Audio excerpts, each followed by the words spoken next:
Now that we have an idea about the kinetic energy and momentum of gas atoms, we have a theoretical basis on which to talk about the phenomenon of diffusion. Diffusion is just the movement of one kind of an atom through a gas, a liquid or a solid of another kind of atom.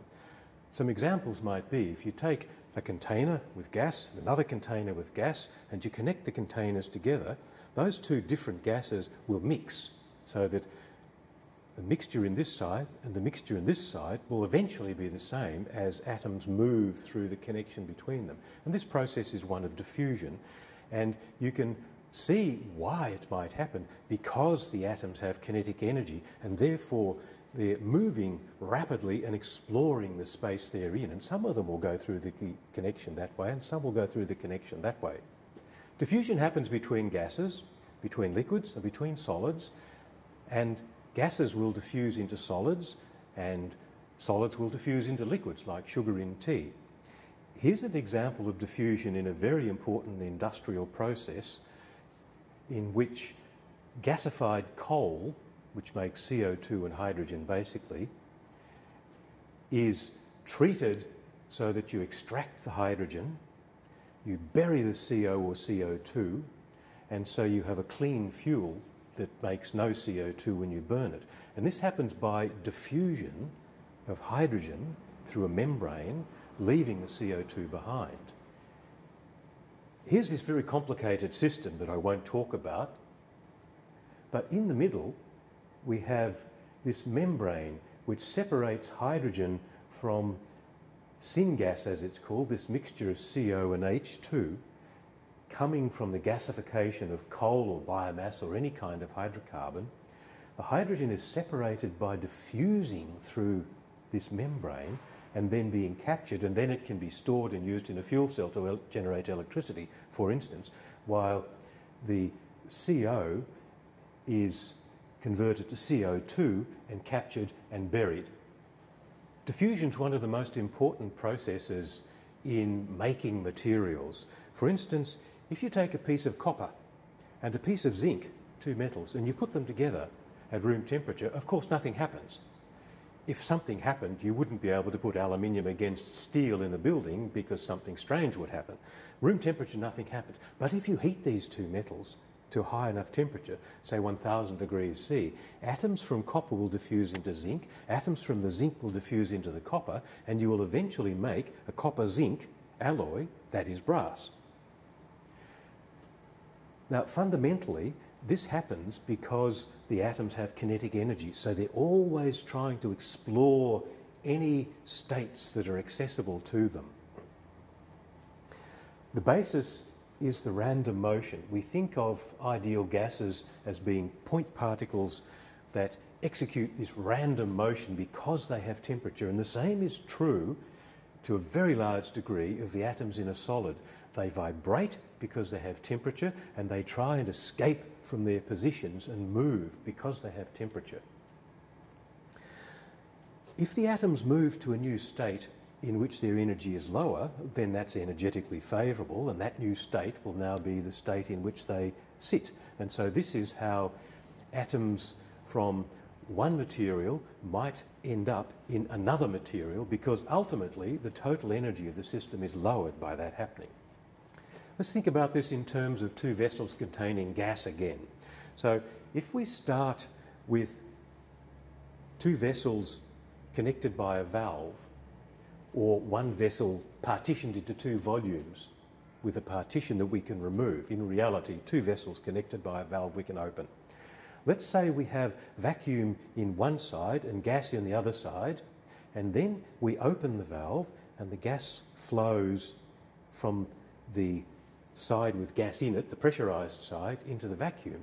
And you might say, well, of course, the atoms want to go from here to there because here they're all crowded together and there's empty space.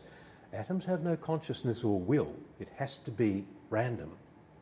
So this is something we've got to try and understand. Why would it be that, for instance, if you have a permeable membrane and hydrogen on this side, plus CO2 or CO, the hydrogen will permeate the membrane. The CO2 cannot, it's too big and heavy, and the hydrogen permeates to the other side. But the hydrogen cannot know what is on the other side of the membrane. The gas in our partitioned volume cannot know what's on the other side of the valve. It must be random. So the gas cannot sense what's on the other side. What has to happen is that randomly gas atoms hit the orifice and go through.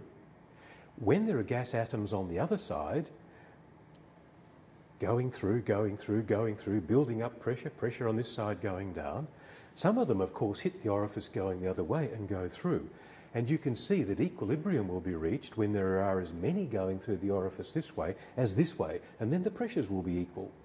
So this is effusion. It's like diffusion. It's the effusion through an orifice of gas. And it's the same process ultimately as diffusion, because it's based on the random motion of atoms that have kinetic energy because they have temperature.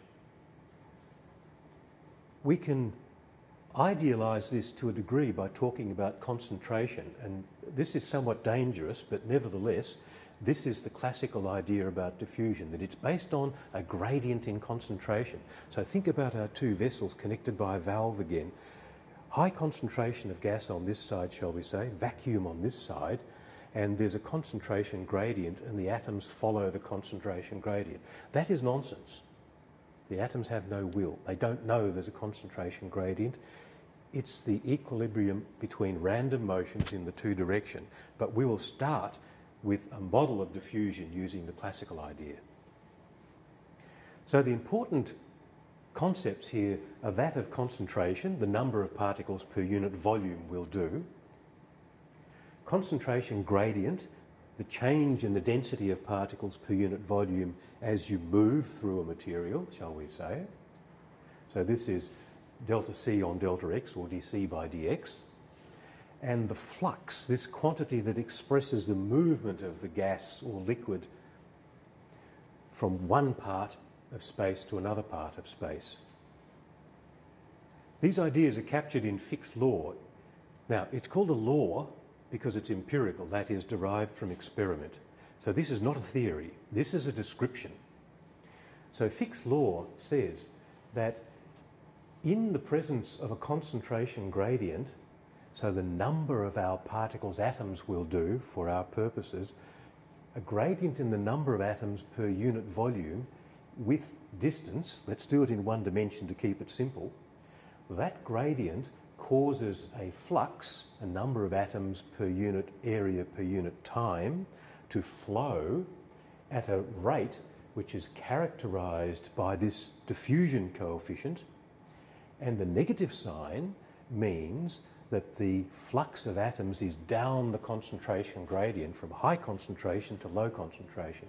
So this is Fick's law. It's derived at higher level on an atomistic basis and on a classical basis in a third year course. Fick's law looks like a lot of other laws. It looks like the equation you will meet in the lectures on thermodynamics for heat flow, in which a heat flow per unit area per unit time happens owing to a temperature gradient, delta T on delta X, at a rate characterised by the thermal conductivity, and it flows down the thermal gradient, the temperature gradient. It also looks like a form of Ohm's law that you might meet at higher level, in which a flow of electric current, charge per unit time, per unit area, called the current density, flows down the electric field, according to the electric field, down the potential gradient, at a rate determined by the electrical conductivity, and negative sign again because it flows down the gradient. So this form is very universal. It describes a lot of phenomena that correspond to the flux of a certain something, be it a flux, in this case, of particles, or a flux of charged particles for current, or a flux of heat. So the diffusion coefficient D is characteristic of the material. There are its units. And it's a property of two things, both the diffusing species, the elemental nature of the atom that is moving through a material, and the medium in which it diffuses, that is the other material.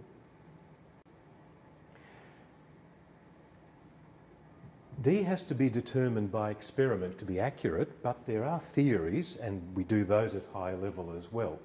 And D varies absolutely enormously with the identity of the medium, and not only the identity of the medium, its physical nature, but the state it's in.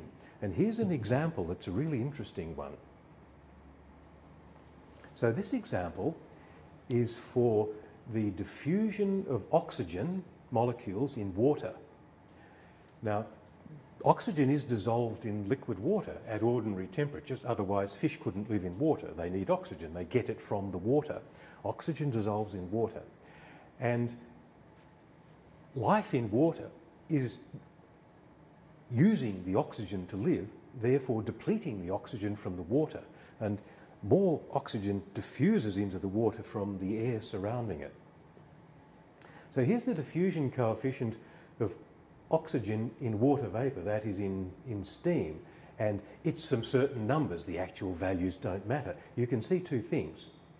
First of all, the diffusion coefficient is going up as the temperature goes up, meaning that the atoms diffuse faster at higher temperature. Now we can see why, because they have more kinetic energy. When you compare to oxygen molecules diffusing in liquid water, water, you can see first of all that the diffusion coefficient is much lower. They diffuse much slower. There are fewer opportunities for the oxygen molecules to move through the liquid water. And why? Because the water molecules are very close together. And you can also see, again, as you increase the temperature, the rate of diffusion goes up. Now if we look at ice, so below 0 degrees centigrade, the diffusion rate of oxygen through ice is negligible. This has all sorts of consequences. If you're a fish and you live in a pond that ices over in winter, then you need to hope that there's enough dissolved oxygen in the water to last until the ice melts.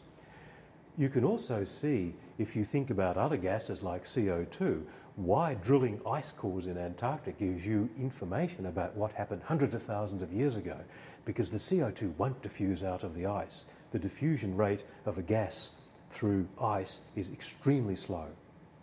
So this matter of oxygen diffusing through ice is a serious one for anyone that lives underneath ice in winter, including fish, plants, whatever.